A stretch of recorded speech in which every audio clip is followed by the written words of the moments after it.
saludo, amado hermano y amigo, Dios te bendiga. Yo quiero, estoy aquí en una nueva presentación acerca de las escrituras, aunque hoy será diferente. Yo me quiero estar basando en Proverbios capítulo 28, verso 2, la gloria de Dios.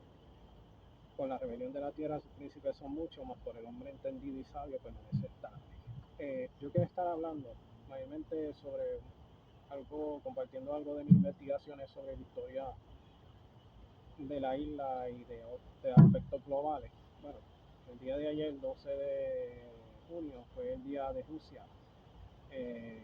Yo quiero estar hablando acerca de que yo estaba viendo detalle en el grito del Ares. Eh, eh, yo estaba viendo algo sobre el grito del Ares en la época del siglo XIX, de la década de los 1860. Yo estaba investigando y tomando notas porque yo tengo un libro ya hecho de la historia de Puerto Rico desde una visión teológica e histórica bajo la soberanía estadounidense. Ahora estoy escribiendo otro bajo la soberanía española, tengo más libros escritos, libros de poesía, etcétera. Y bueno, estaba tomando nota y me impresionó mucho el recrudecimiento del gobierno español aquí, de la represión del gobierno español hacia la gente que vivía en la isla, luego de la independencia de Hispanoamérica. Y para los 1860 muchas de las actividades sociales, leer libros prohibidos, pasarse el toque de queda de las 9 de la noche, muchas de las actividades que aquí se hacían tenían que estar autorizadas por el gobierno.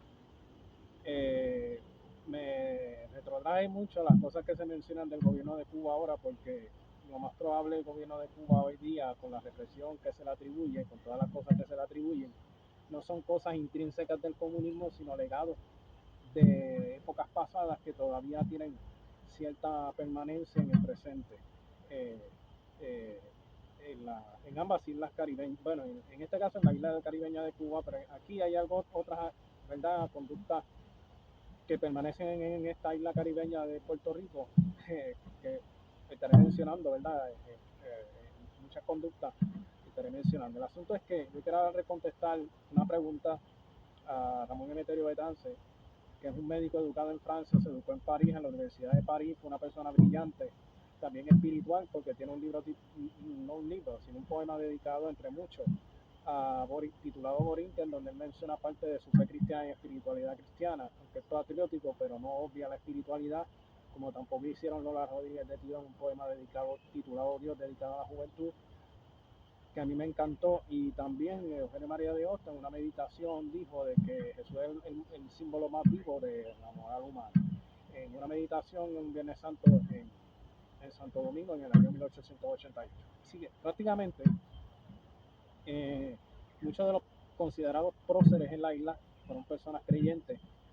Ramón Emeterio Betance estuvo muy involucrado en la lucha revolucionaria en las Filipinas y Cuba, tanto en Asia como en el Caribe.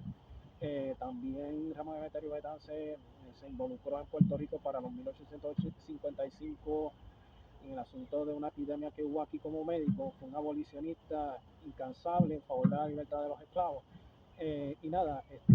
Considerado el padre de la patria en Puerto Rico, aunque Puerto Rico hoy no es un país independiente. El asunto es que el recrudecimiento de la represión me permitió a mí entender por qué los 10 mandamientos de los hombres libres de Betance de 1868 para la época del grito del Ares.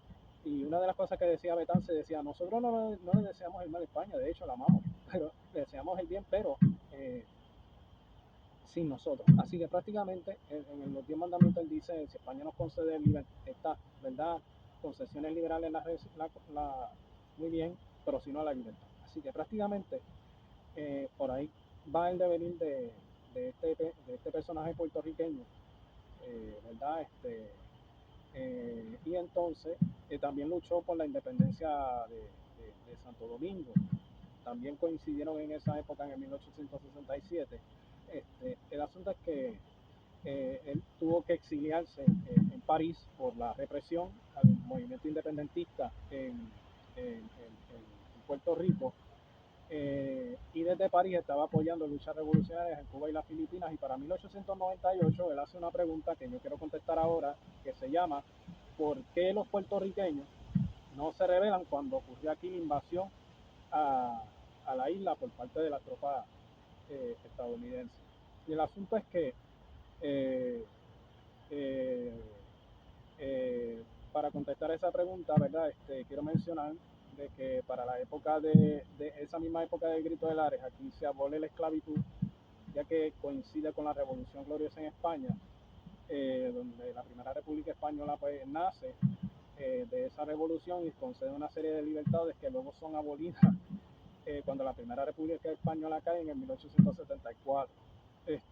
Vuelve la represión, se ilegaliza el partido a los independentistas tienen que obrar en la clandestinidad en la isla o irse al extranjero, y había una sección en Nueva York de revolucionaria de Cuba y Puerto Rico en Nueva York. Así que prácticamente cuando aquí dicen no, que fulano vive en la diáspora y se hizo la independentista, pues mire, los cubanos independentistas y puertorriqueños independentistas estaban luchando por las causas revolucionarias desde la diáspora. Así que prácticamente algo interesante que vi es que en el 1849 aquí hubo un reglamento de jornaleros para obligar a las personas a trabajar, ya sean hombres y mujeres, bajo una paga escasa, para combatir la vagancia. Y de ahí viene el prejuicio, el mal prejuicio contra la gente pobre en la isla, de que fulano es pobre porque no trabaja. Entonces, y esas mismas cosas, como yo decía, eso es una cosa que se trajo aquí del siglo XIX, sigue siglo XXI todavía. También el corregir a los muchachos con la correa, que antes se hacía, no se ahora, pero todo eso era del siglo XIX que pasó para el próximo siglo XX, y así era como se castigaba a los esclavos cuando no cumplían con las expectativas pues del amo. El asunto es que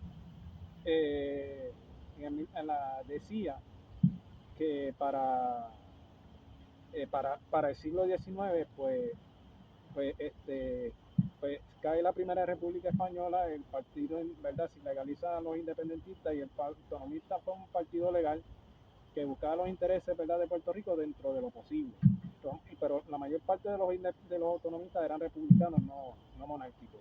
Que hubo un pacto que se hizo de Muñoz Rivera con un partido monárquico que tuvo suerte, ¿verdad?, y se concedió la autonomía. Una de las cosas que yo he visto en todo esto es que hay una fuerte hispanofilia de los historiadores puertorriqueños en favor de España por la autonomía como la gran cosa, pero menciona 36 veces el documento Real Decreto de 1897.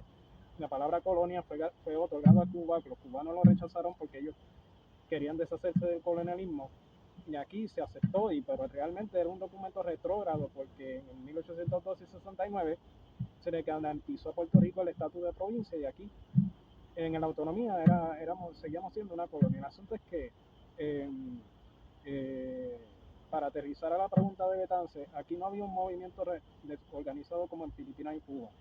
La mayor parte de la gente aquí era analfabeta y sin tierra.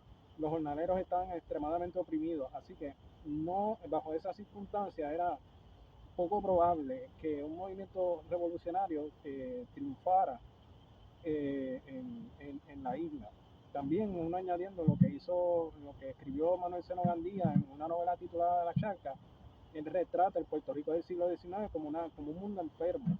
Así que prácticamente Manuel Seno Gandía fue un novelista puertorriqueño, de hecho galardonado en el Imperio Ruso por sus investigaciones científicas. Así que, y aprendió y hablaba hebreo. Así que prácticamente eh, cuando llegaron los norteamericanos y con Miles con la proclama, pues vieron con más esperanza eso que una revolución en favor de la independencia. Así que para contestar a Betance, pues eso fue lo que pasó. Betance murió en Francia, en París. De hecho, hay una placa que se reconoce, ¿verdad?, donde él estuvo viviendo. Eh, y bueno, pues queda decirle que la invasión fue algo que sorprendió a los norteamericanos, porque lo que se espera de un invasor es el repudio. Cuando los rusos invadieron Francia, cuando Francia invadió Rusia en el 1812, los rusos repudiaron a los franceses. Cuando los franceses invadieron España, bajo esa época similar, los españoles repudiaron a los franceses.